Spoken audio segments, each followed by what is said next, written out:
ఈరోజు నాకు ఇంకొక నా ఎక్స్‌పీరియన్స్ అనమాట. అదేంటంటే గుడ్ ఫుడ్. ఎప్పుడైతే సాత్విక ఆహారం తీసుకుంటామో అప్పుడు మైండ్ చాలా బావుంటుంది. అంటే ఒక 1 వీక్ 1 వీక్ కూడా కాదు. ఒక 1 వీక్ కంటే ఎక్కువ. ఒక 2 వీక్స్ వరకు చాలా నియమనిష్టలతో ఆహారం తీసుకొని, కొంత శారీరక శ్రమ ఎక్సర్సైజ్ చేసి, ఆ తర్వాత మనం ఏ జపం చేసినా, ఏం చేసినా ఆ వస్తున్న ఫీల్ వేరుగా ఉండేది. అంటే నేను గాయత్రి జపం చేసిన రోజున నాకు చాలా వైబొచ్చేది. 10, 15 రోజులు ఉన్న తర్వాత చేస్తున్నప్పుడు. ఇంకా టైం తెలిసేది కాదు. ఇంకా చేయాలనిపిచ్చేది. కానీ ఏ రోజైనా సరే నేను కొంచెం ఆహారం సరిగ్గా తీసుకోలేదు, పిచ్చి ఆహారం తీసుకున్నాను అన్నలాంటిది జరిగిన రోజున, లేదు అంటే ఒకరోజు ఎప్పుడన్నా నేను బీరో తాగాను. ఆ తర్వాత రోజు అంత ధ్యాస కుదరదు కొన్ని రోజులు వరకు. సో, ఆ ఫీల్ ఒకటుండేది. 10, 15 రోజులు ఉన్న తర్వాత చేస్తున్నప్పుడు వచ్చే ఫీల్, ఆ తర్వాత కనీసం 4, 5 రోజులు ఉండదు. ఎంతో కష్టపడితే కానీ మళ్ళీ రాదు. మళ్ళీ నియమనిష్టలతో ఇది నాకు మల్టిపుల్ టైమ్స్ జరిగింది. సో,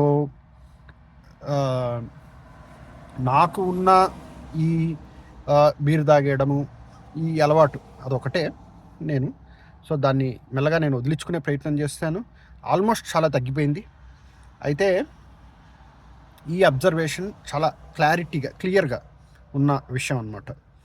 సో, మనం ఏ రోజైతే చాలా నిష్టగా ఉన్నప్పుడు వస్తున్న ఫీల్ వేరుగా ఉంటుంది, తాగినప్పుడు వచ్చే ఫీల్ వేరుగా ఉంటుంది. ఎలాగో నేను మాంసాలు అవి ఇవి తిన్నాను, ఎందుకంటే ప్యూర్ వెజిటేరియన్. ఈ విషయంలో ఎగ్ కూడా నేను టచ్ చేయను. బట్ సాత్విక ఆహారం విషయంలో I'm good. So, out side food కూడా మైండ్ని చాలా డిస్టర్బ్ చేస్తుంది. అది కూడా one of my observation. So, నాకు తెలిసి అంటే ఇప్పుడు అనిపిస్తున్న మాట, డబ్బు తక్కువ ఖర్చు పెడితే ఆనందం వస్తుంది, డబ్బు ఎక్కువ ఖర్చు పెట్టే దాంట్లో కంటే. అందరూ డబ్బు వెనకాతల పడుతూ పోతూ ఉన్నారు.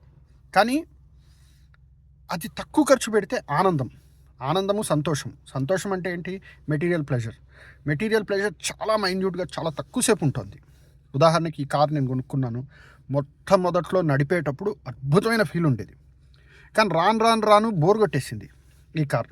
అలాగే మెటీరియల్ ప్లెజర్స్ అన్నీ కూడా it will give you very short, అంటే చాలా తక్కువ ప్లెజర్స్ ఇస్తున్నాయి. వేరాజ్ ఆనందం అంటే నేను జపం చేస్తున్నప్పుడు ఆ సమయం కూడా తెలియని స్టేట్లో ఉన్నప్పుడు, తర్వాత కొన్ని గుళ్ళకి వెళ్ళాను నేను ప్రీవియస్లీ. ఆ గుళ్ళకి వెళ్ళినప్పుడు అక్కడున్న వైబ్స్ని తెలుసుకుంటున్నప్పుడు అప్పుడు వచ్చే ఫీల్ వేరుగా ఉండేది. అయితే నేను ఒకటి నియమం పాటించేవాడిని. ఎప్పుడన్నా గుళ్ళకి వెళ్ళాలి అని డిసైడ్ అయినప్పుడు దానికి ఒక 20 రోజుల ముందర నుంచి నేను సాత్విక ఆహారం శ్రద్ధగా ఉండడం ప్రాక్టీస్ చేసేవాడిని. సో దట్ అక్కడికి వెళ్ళిన తర్వాత మన రిసీవింగ్ పాయింట్, అంటే అక్కడ ఉన్న పాజిటివ్ ఎనర్జీ రిసీవ్ చేసుకోవాలి అంటే మన యాంటీనా అంటే రిసీవర్ క్లియర్గా ఉండాలి. అప్పుడే మనకి ఆ ఎనర్జీస్ తెలుస్తాయి. లేదనుకో, ఇంకో ఇల్లు ఉంది, ఇక్కడ కూడా ఏమున్నాయి, షాపులు ఉన్నాయి, అవి ఉన్నాయి, ఇవి ఉన్నాయి అనుకొని వెళ్ళిపోతాం.